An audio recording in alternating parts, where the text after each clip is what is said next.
Hey, y'all, welcome back to the Don't Mom Alone podcast. I'm your host, Heather McFadden, and this is the place where I get to walk alongside you and connect you with people and resources so you know that you don't mom alone. And in this episode number 386, I am bringing on the show Lindsey Wheeler. I got a knock on the door and one of the moms looked at me and said, "Hey, I just wanted you to know, we're not going anywhere." And I just bawled. For someone to show up and say, "I see you, your grief and pain isn't too big for me.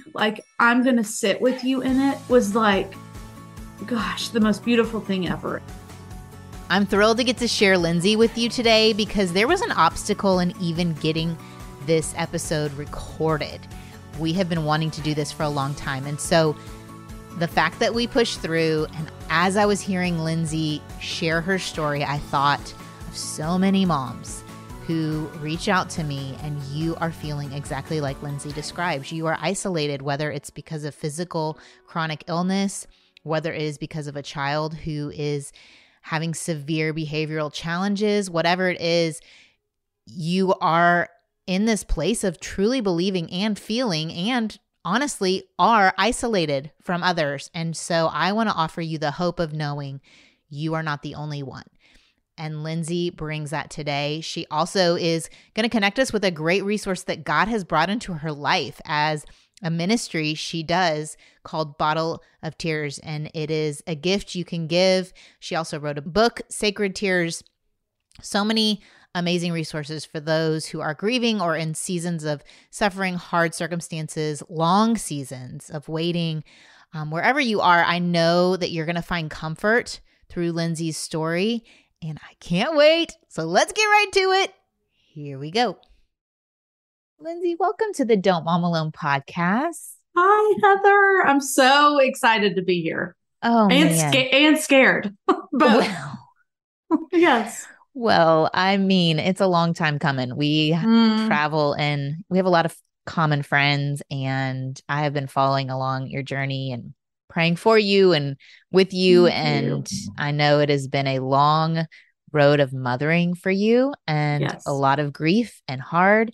And so I'm honored that you're going to share some of that today. And really, like we said, help.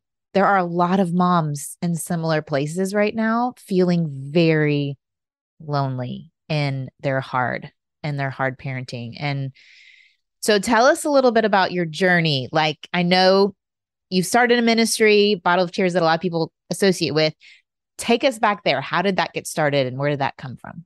Okay, well, first I want to say, I feel like I need to confess, even to everyone that's listening, that I battled even coming on here today because it's been such a traumatic and hard few weeks, / 15 years.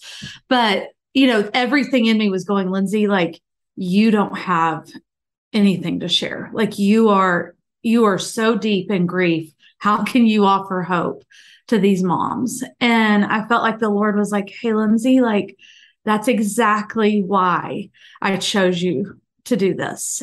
So last night I was like, "Okay, I'm doing this. Okay, God, if I'm doing this, you have to meet me there, please. And just be my words. Give me a clear head," because my head is it's not clear right now. So I'm just excited to be here. But I think that's where I can battle going, wow, it's called the Don't Mom Alone podcast. And my life is filled with a lot of aloneness. Yeah. And so excited to share with y'all. Well, it reminds all of us, we don't show up when everything's tied up with a bow in our friendships and our mom journeys. I was the bottom of the bottom for me in my parenting journey that I was like, okay, I need to tell people that I'm struggling in this and that this is hard in my parenting, because me trying to keep the mask up and of course it's with safe people, this is the only way through. And so thank you for pushing through those moments of fear and insecurity. I mean, that's what I call it for myself, but I don't know if you felt that. It's just who am I? What do I have to offer? And God's like, you do your part, you show up, and I'll do my part, which is to show who I am in the midst. So thank you. Totally. Well, I think, my husband and I I have the best husband in the whole world. He is God's greatest kindness on this journey. And it is something that like I don't take for granted that he's my best friend. Well, 15 years ago, we fell in love with the country of Guatemala. And I always had begged God, please, Lord, let my husband have the same heart for Guatemala as me. And God, would you allow me to adopt a child from there? I'd worked at different children's homes over the years there and just loved the people and culture and just felt so drawn. And so my husband and I, fast forward, get to choose adoption as our first choice. And I know that's not always the case, but for us, we felt really strongly like the Lord was like, this is what I'm calling you to do. And so we started the adoption of our daughter, who is now Eliana Hope Wheeler. And we call her Eliana the one and only because she's our one and only child. And she's definitely the one and only of her. But we started the adoption, and over the next couple of years, we bring her home when she was 16 months. I lived with her in Guatemala for 4 months before we brought her home. And immediately, I knew something is really off here. And my precious baby, like there is something not clicking. I watched all these other moms putting their babies to bed at 7 and 8 p.m. and they're taking naps and they're going to sleep. And my sweet baby slept a couple hours a day total. And, I'm a first time mom in a third world country. And I'm going, oh no, God, what have we gotten ourselves into? I don't know how to do this, Lord. We bring her to the States, and Chris and I, y'all, we love her with everything we've got. And so I need you to know this, even in the midst of all this grief, she is just the biggest blessing to us. I would not be who I am today without her, even in the pain and the hard. But from about, 12 months old to 8 years old, Eliana slept 2 to 3 hours a night total, no naps. And we went to doctor after doctor. At that point, we lived in Franklin, Tennessee, outside of Nashville. And so we had really great doctors. Like we were near Vanderbilt. And I remember them doing sleep studies and going, wow, like this child is a medical mystery. Like they could not figure out. I mean, they had her on adult doses of Ambien, Heather, and she powered through that. Her hypervigilance was like beyond anything they've ever seen.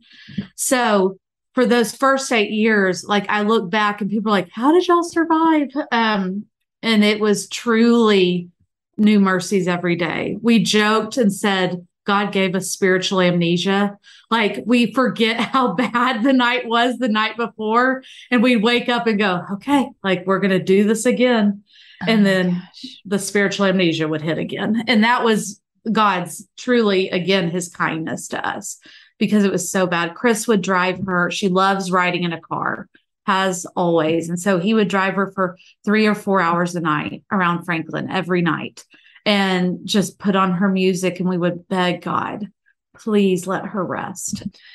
So in the midst of all that, I mean, so much is happening. And I feel my body getting very, very sick. And I remember going to doctors and saying, like, here's all my symptoms. My child's not sleeping. And they looked at me and they're like, you're a new mom. Like, you're just depressed or you're just really tired. And I remember bawling, Heather, and saying, like, I feel like I'm dying and no one's listening to me. And finally, I had a doctor that said, well, your symptoms actually sound like Lyme disease. And so they tested me and I was off the charts for Lyme disease. And so here I am with this precious child who is raging for 3 to 4 hours a day on top of not sleeping. And Chris and I are holding on to every little bit of thread of hope that we could cling on to. And then I'm diagnosed with this chronic disease. And I'm like, God, where are you? Like, where are you? This is not at all how I pictured my life to go. I am picturing that mom, and I'm imagining she's listening right now. There's another mom in that exact spot. She is physically has an autoimmune situation going on. She has a child raging. She has all of that. And I'm imagining, like you said, this is lonely. How do you can't go to play groups. You can't go to church sometimes, I'm guessing. You can't. Oh, never. We can't even go to Target at that point. We can't go to the grocery store. I mean, we are fully homebound. So how are you finding community, and how are, like you said, God would provide this spiritual amnesia, but I'm thinking a little more than that's maybe needed. Yes, situation. Totally. Yeah. So what did you do?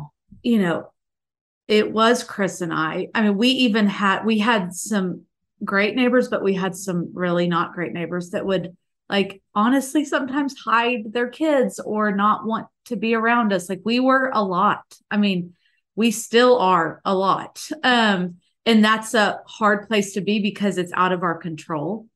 I remember Chris back in those days. Chris and I are two people that, like, we love people. Like, my husband is hilarious. I mean, he is full of life and joy. And I mean, I wouldn't say I'm hilarious, but I'm fun too. You want to be amongst the people. Yeah. Yes. Yeah. And I always was that person that had like 1,000 best friends, because that's just been my life in college and after college. I love people. I love one-on-ones. And it felt like in an instant, all of that was stripped from us, all of our community. Chris was working at a church. He was a youth pastor during all of this mess.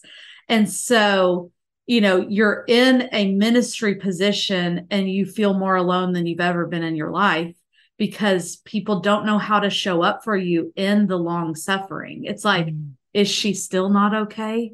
Are you still sick? Like, are you there? There's this part of grief that I believe, even in the church, the concept of long suffering, there's a lot of work to be done there, But I would say every night, Chris and I prayed together every single night, no fail. And he would pray, God, bring Lindsey and I one friend that gets it, just one.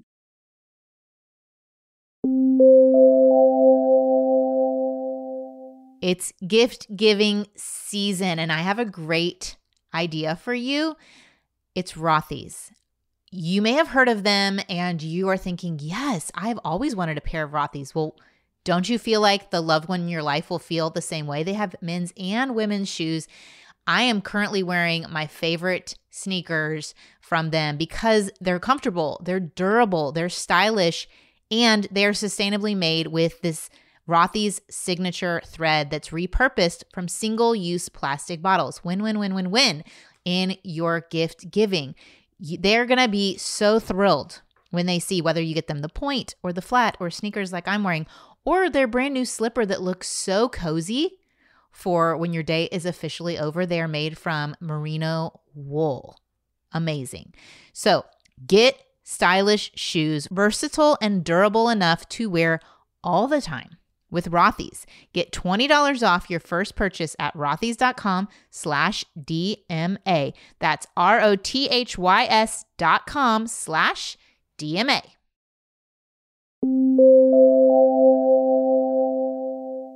And we prayed that for years. And then when Eliana was about 9, we ended up moving to another subdivision in Franklin. And we were surrounded by just the most incredible team of friends ever. And, some were Christians, some weren't Christians, but that overall they said, we're not going anywhere. I'll never forget, Eliana had just a huge rage in front of all the kids, all the parents. This was like the first weekend we moved in. And in my head, I'm going, well, there we go. Like, okay, like, welcome to the neighborhood, Wheelers. Like, this is what you're going to get. And I got a knock on the door, and one of the moms looked at me and said, hey, I just wanted you to know, like, we're not going anywhere. And I just bawled, like, for someone to show up and say, I see you. Your grief and pain isn't too big for me. Like, I'm going to sit with you in it, was like, gosh, the most beautiful thing ever. And so living with them in that area, we got to live there for about 4 years. And so that was the first look at like what community could look like in the midst of this. Now it's still hard. I mean, today it is hard. We ended up moving to Fayetteville, Arkansas to be closer to family and friends. And that has been so sweet. And the pain and grief is still super lonely. So it's a choice every day, I would say, for us to choose joy, to give people grace because they don't understand our circumstances, the same as I don't understand someone in a completely different circumstance. So giving people grace too, that they're not out to get us. Like they just don't know how to love us well. And there's a sweetness in being able to like really talk openly about it with people and say, this is what we need in the middle of all of the pain. And I love that in the midst of that, you're like, you know what? There are other people out here who need to be reminded that they're seen and known and their grief isn't too much and their pain isn't too much to God. So tell us about how you started the Bottle of Tears. Yeah. So this was back when she was still in her like not sleeping stage. And one of my best friends growing up, Brooke, her older sister is Jenny Allen, who does If Gathering.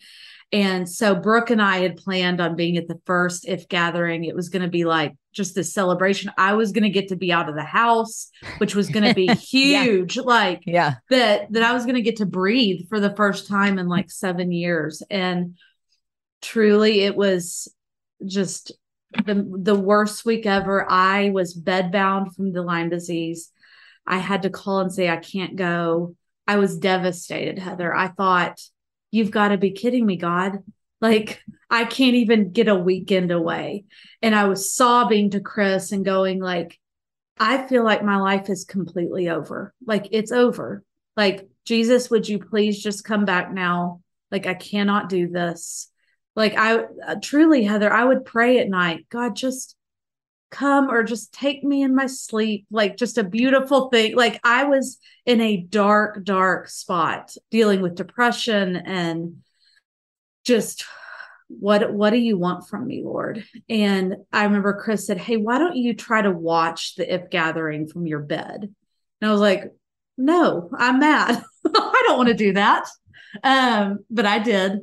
And at one point, Jenny like was truly, I felt like she was looking at the screen at me and she said, have you disqualified yourself from the race? And I just broke out bawling and I thought, that's me. Like I have pretty much said, like, I'm out, like I'm done. I can't do this. This isn't what I planned for my life. Like I thought I was going to be leading things like Jenny, or whatever. Like that was the trajectory that I wanted for my life, or that I thought was going to be what God wanted for me. And she said, get back in the race. And so I laid in the bed, I'm bawling. And with the few words I had to the Lord, I was like, God, what does that mean for me when I am homebound? I cannot take my daughter anywhere. I am sick. I can barely go from the couch to the bed. I mean, so literally I was parenting her on the bed, on the couch. Like I'd get on the floor because I was in so much pain at that point. And I remember like in an instant, I had just this vision of antique bottles. I've always loved antique bottles. I just love how they're all so different and they're beautiful. And I even like the cracks and the dirtiness of them. And then I love the verse Psalm 56:8. You keep track of all my sorrows. You've collected all my tears in your bottle and you've recorded each one in your book. And I thought, wait, I could send out bottles to people with that scripture verse inside and just send them from my house. And maybe I could help someone not feel alone in their grief like I'm feeling. And I was so desperate for no one to have to feel what I was feeling. And I felt like God was like, hey, you could do this. So I screamed out to Chris. I'm like, Chris, I'm going to start a small business. And, him being like the sweetest, he was like, okay. I'm sure in his mind, he's like, Lindsey, you are barely surviving right now. But no, like the next day he went and bought me a toolkit from Home Depot and like filled it with all this like tape. And he didn't know what I needed. I didn't know what I needed. I went on Etsy. I bought a $5 logo. I went on Instagram. I did the bottle of tears and I wrote, I'm going to start this business in, I think I said 10 days or 14 days. I wrote it on Instagram. Heather, I didn't have a bottle. I'm not business savvy. I'm a 2 on the Enneagram. I had nothing. I had nothing. And for some reason, again, I don't know if it's the spiritual amnesia or the me thinking, well, God's going to just show up. And he did. And it has been just the sweetest journey. I look back at my bottles and all of my branding from back on that beginning thing, and I laugh so hard. Like the tags for the bottles were the size of the bottles, which just makes me laugh. I'm like, ah. But my friend Jen always says, you go ugly early. And I think I was at this point where I was like, I'm so desperate, Lord, to be able to use this pain and grief for good. And God, would you please show up and help me meet people where they're at? And so it's been 8 years of Bottle of Tears, and I'm doing it in the margins of me feeling good and my daughter being okay. So I am not a savvy business owner. I do everything truly the opposite way of what they would tell a small business owner to do. And guess what? That doesn't matter because God is doing what he wants to do. And my prayer always is, Lord, just allow these boxes of the gift, whatever the gift is the person has bought, allow it to arrive on their doorstep the day they are desperate for hope. And I get to pray over each order as I'm sending it out and for these stories that like are sacred to me. And it there was a quick realization that, oh, wow, Lindsey, like you're not alone in your grief.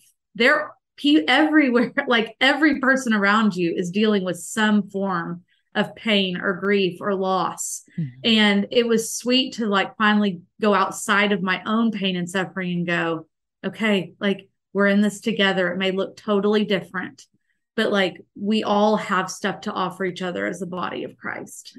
And I've always said the reason I love that it was through the mail is because I said mail is gold when you are suffering, because it's like someone is saying, I see you, I remember you, your pain's not forgotten. It's just gold. So that is the beginning of Bottle of Tears. And it's been sweet journey. I love it. So my next book that's coming out in April is called Right Where You Belong. And it's about identifying and fully occupying your God-given space. And that may be a place of suffering. And so I really just love how you're like, I'm on this bed, I'm on this couch, I have a raging child, but I know pain and I know hope. And it comes from the one who sees that pain. Yes. And I can offer that through the mail. I mean, I just love that you were like, and I don't have a business plan. And God's like, no, I didn't come up with business plans. Like read through the Bible. There is no consistent formula or plan that he uses. It is unique to every scenario, but it is usually the weak who are the ones that are his messengers. I'm doing this Bible study, and the teacher, Paige Brown, pointed out that in the story with Naaman, and he has leprosy. That his healing comes from the servant girl who was, taken captive, and from Elisha's servant, not from the kings that Naaman reached out to. It wasn't the kings. It wasn't their power. It wasn't their position. Yes. It was God's presence and they knew more than the kings, these servants. And so I just think often we do want those positions of power and authority and place of like, I want to be on that stage. I want to be leading that ministry. And God does put people in those places. I fully believe God placed Jenny in that position for his good. But I also know he placed you on that couch, on that bed for his good. I mean, not that he is the cause of your suffering. I'm saying he is not surprised. And oh my gosh, well, there go all my plans for Lindsey. I was hoping she'd do this big thing, and now Lyme disease. She's done. If we could surrender some of that and trust in his bigger purposes and plans, but lean into it. I love that you're like, I'm going to take this pain and it will have purpose. Yeah. And I think that's fantastic.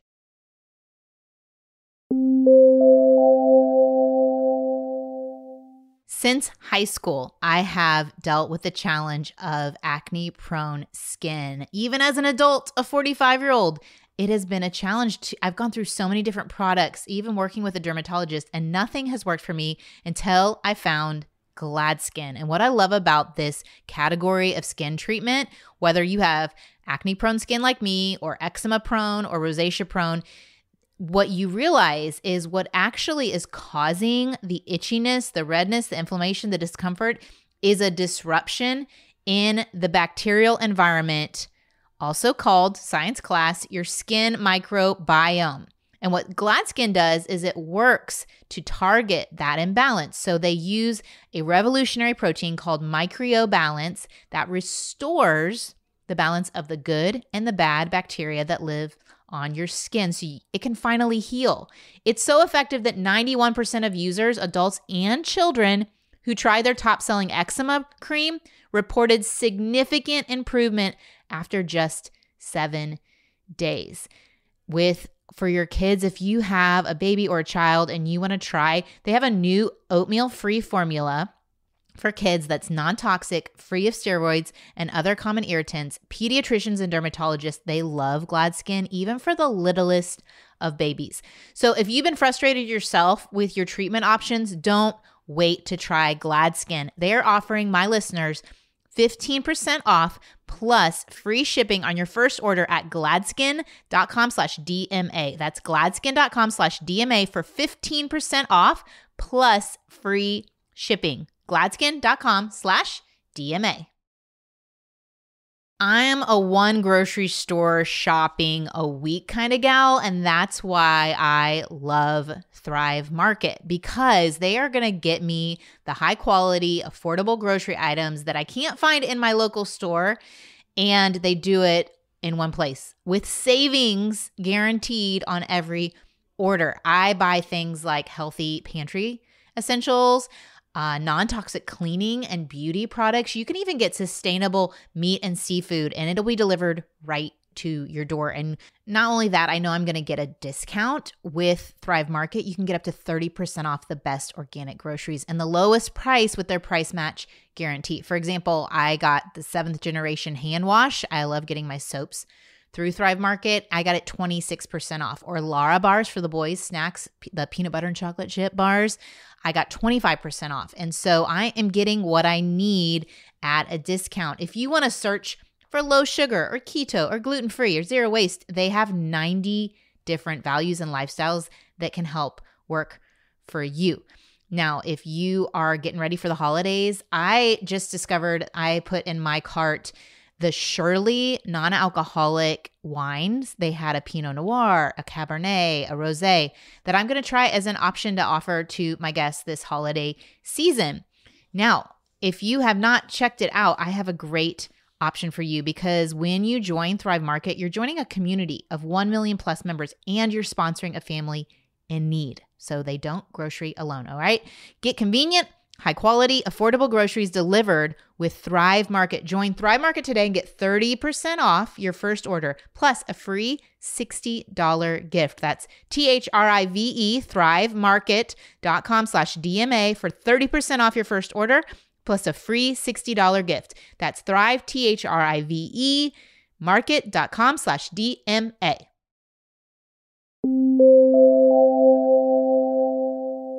It's not anything I would choose. Like, still to this day, it is a choice every day to wake up and go, okay, like, I feel like this is going to sound crazy, but my God, the superpower he's given me is to sit with people in their grief. Yeah. And that's a really exhausting ministry, if I'm going to be honest, but also it's so beautiful because I get to be a part of like super just sacred stories, and I love people's stories. But even in the midst of all of Bottle of Tears, like, things have continued to unravel for my family. So I don't want people to think, oh wow, now it's all perfect. She had pain and then she has this great business. Like, Yeah. Nope, that is not Let's it. talk about that because I think that there are those moms out there right now too, and I know them personally in my own life who have gone through the hard of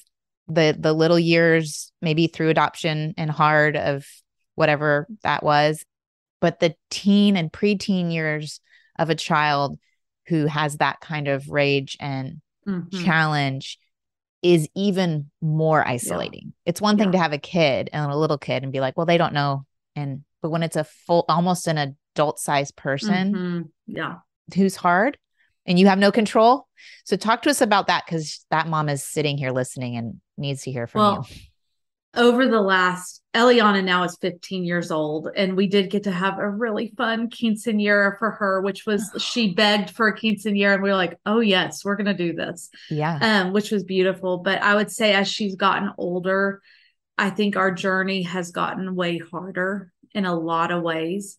And there were always these question marks of like, I think so much, and I know you've probably talked about the adoption trauma and like attachment issues. And so Chris and I would say for the last 14 years, we all have been the best hopers, if that's not even a word, but we were the best hopers this side of heaven. I felt like we would put all our eggs in every basket. Like, oh, this therapy, this is going to be it. Thank you, God. Like, this is going to be the therapy where we see change in our daughter. Okay, that wasn't it. And so then we go on to the next thing, and someone would contact us and say, I think this would be great for Eliana. I mean, you name a therapy, Heather, we've done it. We've done every brain scan, every brain training, every adoption trauma conference, every attachment therapy. We have spent enormous amount of money that God always provides to us through other people, that has been a part of him showing up in our story, is his provision for Eliana. But in the middle of all that, there still were so many questions of going like, something is really off. Like we cannot figure out what's going on. And I have not gotten to share this with anyone. So you're hearing it first with Heather, Breaking but news. Like the breaking news. I had searched for Eliana's biological family for the last 3 years in Guatemala. I had a searcher hired. Eliana desperately wanted to get to talk to her bio family. And I, at the same time, I felt certain. I was like, I would love to ask questions and see what's going on there.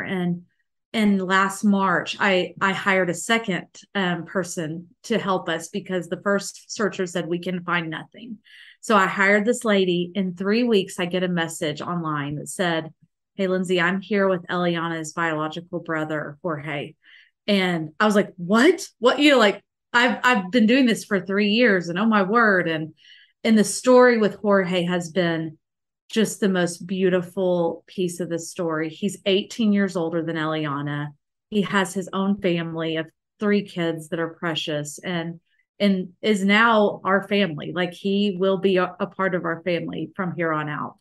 But Jorge was able to share with us information about Eliana's biological mom that filled in every gap that we have been begging God for 14 years. And her sweet biological mom died of cirrhosis of the liver 3 months after we brought her home from Guatemala and was drinking throughout the whole pregnancy. And so in that moment, when I found this out through Facebook Messenger, I'm like, wait, so that means like she may have, and at that point, I didn't even know much about fetal alcohol syndrome, but I had heard of it. And I went online that night and I typed it in. And Heather, I was hysterical. I called Chris and I said, this person has written a book about our child. Like, this is Eliana. And in 14 years, not one single doctor brought it up. Not one time in 14 years had that ever been mentioned. And so over the course of the last 8 months, we have really been digging in and we've gotten to go to genetics doctors and she is 100% on the fetal alcohol spectrum. And I would say there's 2 parts of this.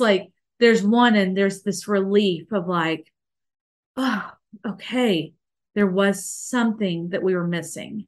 And then in the other step, it has, I would say, been the hardest part of our grief journey of going, your child has damage to her brain that is irreparable. So you can't outlove brain damage. You can't trauma inform that. You can't out hope this. Like, this is Eliana's brain, and this is what her life now is going to look like. And there's been just this drastic change, in my mind of going, okay, like, how do I sit in the reality of what is this diagnosis and how do I grieve this? So Chris and I are in a point now where we're like, okay, we have to grieve what probably never will be. Yeah. And how do we love our child the best we can in the middle of this diagnosis? And y'all, it's a hard diagnosis because in the middle of this, we don't have a compliant child with a disability. It is scary and volatile, and it is walking on eggshells every minute of our life. It is feeling like we're held hostage at times, and it's not her fault. None of this is her fault. And so there is a sadness in that is, there aren't words for it, truly, Heather, to watch your child be tormented daily, and you can do nothing but just pray and love her the best that you can. So we are deep in the midst of that season of just trying to let all of that sink in. And in the middle of this diagnosis, dealing with mental illness with her at the same time, which a lot of times they correspond. So we are desperate for Jesus every day. Desperate. Yeah. And I know families, when you hit the teen years, they're hard anyway, right? And you can hit mental illness and you can hit suicidal thoughts ideations and ideations, and then you've got rebellion. We're on that journey in, too. Yeah. And that's like all part of a child without a diagnosis and without any kind of physical damage to their brain. And so I'm so sorry. I'm really sorry. And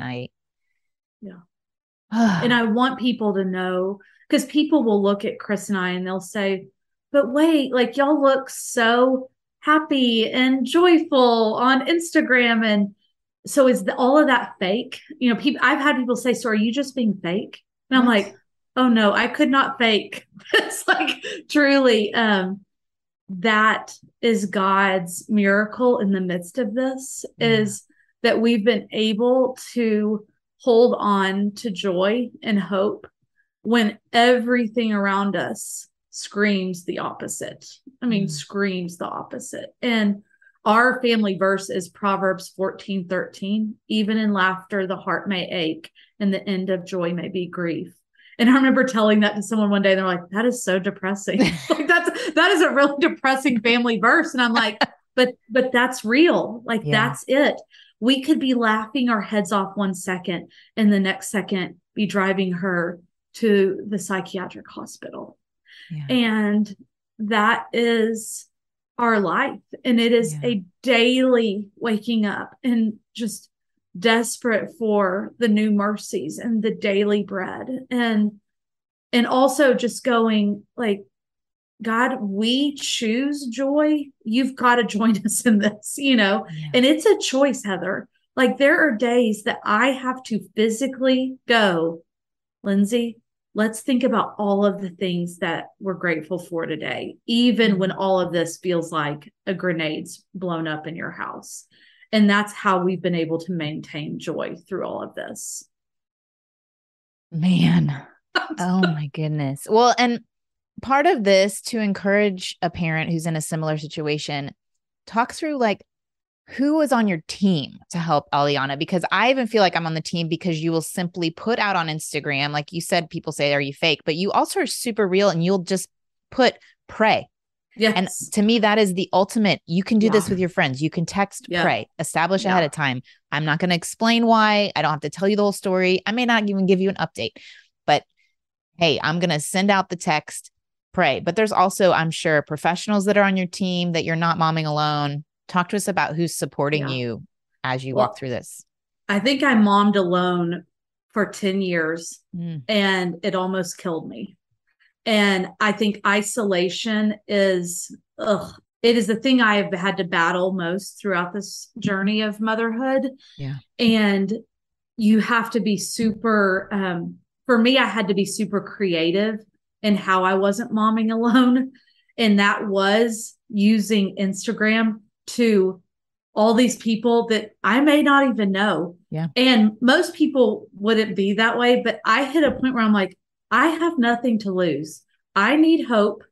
I need people praying. And I always tell people, if I say to pray on Instagram, you know that it's like the highest need of prayer for us. Like Eliana is not safe or not doing okay, or things have totally exploded in our house. It's not like she didn't want to go to school today. It's like something huge. Yeah. But I was able to use Bottle of Tears, and that has been the sweetest community, even for me. And I've been able to hopefully encourage other families walking similar journeys. And along this path, yes, we have a therapy team. And guess what, guys? Like that's still, you still feel alone, even when you have the best therapy team in the world.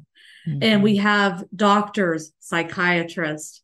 But I would say moving to Fayetteville, like we have felt so loved by people. Like the street we live on has been precious. Like there is a family at the end of our street, the Cullys. I'm calling them out because they're so amazing. That has literally, their daughter Nora has been an angel to Eliana. They have walked with our family. They have loved us through really hard stuff that most families would be afraid for their child to be a friend with, you know, my child because of Eliana's scenario. And they're like, no, we're all in. Jenny and Matt Mooney, who run, I don't know if you've talked to Jenny and Matt, but you need to. They run an organization called 99 Balloons, and it's to families with kids with special needs.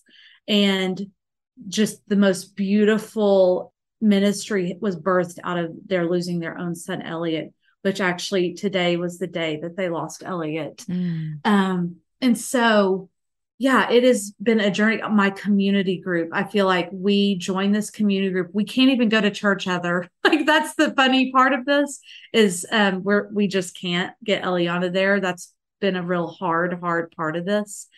But our community group is like, we don't care that you're not in church. Like we want you here. And so that has been a beautiful, safe space for us.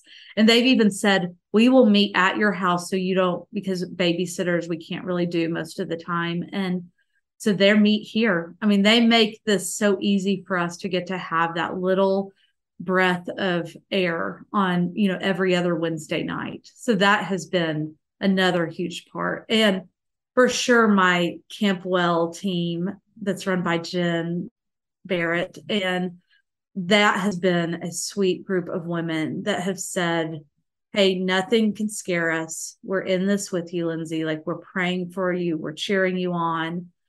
But it took me being vulnerable to allow these people into our story. And that's really scary. So I know there's moms out there thinking, well, I don't have any of that, Lindsey. And I didn't either. And it took a lot of prayer. It took stepping out and going, I may look really stupid, but I need a friend. Could you be my friend? I mean, like, I think I've said that to people before. Yeah. So it's putting yourself out there and just trusting that God is going to bring someone. And it may take 10 years. It may take 1 month. You know, your story is going to be different than mine. But don't give up on it. Don't give up on the community. I mean, to us, that is how we are still alive, truly. I love that it's this combination of your in real life on your street people. It's your people you know, but don't live beside the Campwell people that know you and you've met and you're in a relationship, but you don't walk alongside each other every day. And then there's these people through your Bottle of Tears that you may have never met and you've included in. And so there are these layers. Also, I need to say my family. Oh, of course. Our family is, I'm like, what? I forgot that was a like, given. That's a given. I know, but some people don't have that. Right. And so I know that that's a gift too. Yeah. That I have family members that just are all in. Well, and you had to choose to move because you said you moved to be by them. So yeah, it was a choice of like, okay, we are going to even admit that we need to move to make this. Totally. Yeah. Mm-hmm. Well, okay. Crazy. I'm going to have to close this up. But what's so crazy when you said Eliana was from Guatemala, two things. Yes. I was supposed to be there right now. What? Like I was supposed to be on a compassion trip this week and realized like I just couldn't make it happen with kid stuff. And then I was reading my Bible and I was trying to get wisdom on, should I go? Should I not? Is that wrong that I'm choosing my family over going? And I read the verse about loving widows and orphans. And I was like, shoot, I'm the worst. I'm not loving widows and orphans. And then God's like, you are. He's like, you don't have to go to Guatemala to do that. Yeah. So then Compassion and I partnered up and we have this bakery project that we've been asking moms to contribute to help start a bakery for these 125 women to make an income. Oh my word. I'm in. Could you please get me involved in that? Yes. Right. So it was so crazy that you were like, and she's from Guatemala. I was like, of course she is. Of course she is. Yes. That's how God does things. I love that, Heather. So I just, word. And the fact that we have been wanting to do this conversation and have tried different times and that this is the time, I'm thankful for you. And I'm thankful for you sharing, and you have brought hope and just identification. When we meet as a small group, we share our feelings and then we share what we need. And sometimes the need is, I need to identify. I need someone who's saying they get this, they know how that feels. And you've done that. And a lot of times when you're in that dark, dark place, when someone is just spouting scripture off at you, that's not the most comforting thing. Like, nope. You just need someone to sit with you and say, I see you. And so I hope whatever mom is listening today that needed to be seen feels it, and just know that I'm praying for you and I'm in it with you. My story will not end. The pain will not end this side of heaven. None of ours will, but like, this is going to be lifelong. And so I'm with you in it. We're not going to give up. I always tell people, we're not going to give up. We're going to keep pressing forward. So we have a living hope. This is a living hope. This is not a momentary. Yeah. Well, thank you, Heather. Thank you. I'm so glad we got to meet. Yeah. Yay.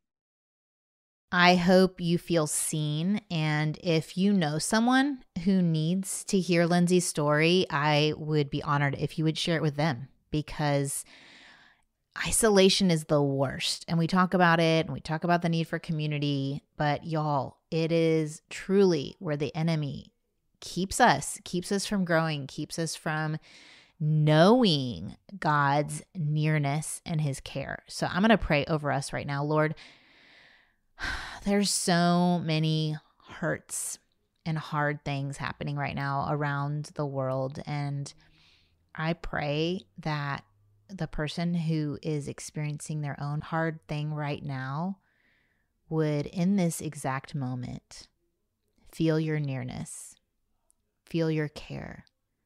Know that a tear is not shed without you knowing that the pain they're feeling doesn't go unnoticed by you.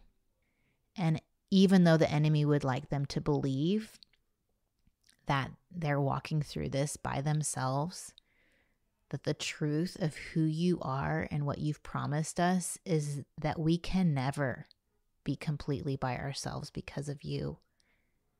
We often are the ones who don't notice your presence, or we reject your presence. And Lord, I pray we would turn towards you with whatever hard, and even if it is a simple prayer, that we reach out to you. And Lord, I pray we'd exchange prayers for one another. If we are tired of praying for the same issue, the same hard thing, that we would ask a friend if they would pray for it, and we could pray for their hard thing, Lord. And I pray right now for your overwhelming love, grace, and kindness to seep into our soul and to remind us of what's true.